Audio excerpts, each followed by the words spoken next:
Here we go!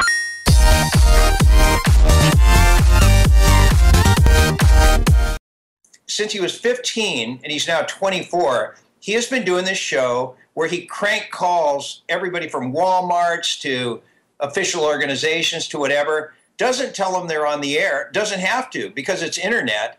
And that's the whole thing with his show. And his co-host, I remember when we were doing this 5-6 years ago, was Kristen, who was 15. He was 18.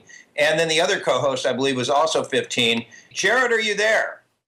I am here. How are you doing? How you doing? It's been a while. Bro, it is so great to have you on. It's so weird. You contacted me. I haven't talked to you in years, and I've taken basically the Lovecast, the Love Chat format, and I've taken it to the YouTube radio show here on the radio. That's amazing. I was actually really excited to hear about it because sometimes I'll sit back and I'll miss, the Love Chat day. So I'm glad that it's still alive somewhere. Just to let people know, his show had such a huge following. Like his show would end online at Friday Night Cranks, and he just had a humongous audience that would tune in to hear him crank call everybody, and then he would come on my show, and this is no exaggeration. How many people would you bring from your show to my show that in a matter of 2 minutes? We'd bring thousands. Well, it was between like 8,000 to 10,000. We just would come on over, and it was chaos. It was awesome. Right. That is astounding. I wish I could have you do that every day here on a radio show. Then we'd be talking a different ball game. And anyway, so it's just crazy. You're 18. This was 5 years ago. You're still only 24. And tell people who don't know what Friday Night Cranks is exactly what you do. All right. It's a live prank call show that's on for 2 hours. So we prank call pretty much anybody legally. And anybody who's watching can send in a request so they can fill out the form on the website and say, prank my mom, prank my boss, my ex-girlfriend.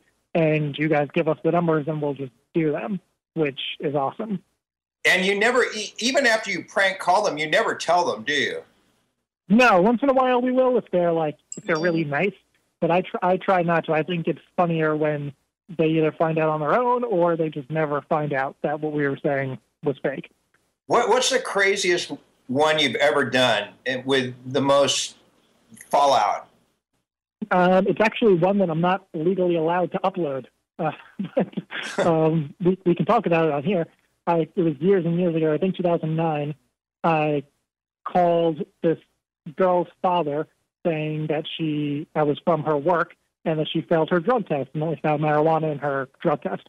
And the dad flips out because the daughter, of course, didn't smoke any marijuana, goes down, he hangs up the phone, goes down to where she works and yells at everybody, saying my daughter didn't do drugs. Meanwhile, they never even took a drug test.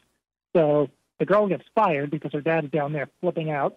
He goes home, and then I call back from corporate saying that, why'd you do that? I told you that you were supposed to keep this a secret. So he's screaming, he's cursing at me, and he told me that he wanted to fight me. So I changed my phone number because we could do that. We could change our number to any number that we want. And I called him in a moment's notice. I called his house from his house number.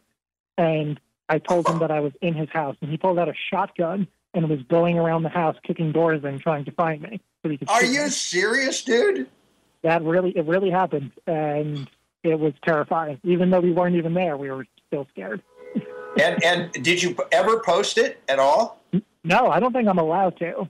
I kind of looked into it. I spoke to a few lawyers, and they advised me to not post it. But I'm writing a book, so maybe I'll include it with the book or something. We'll sneak it in somewhere so everybody can hear it.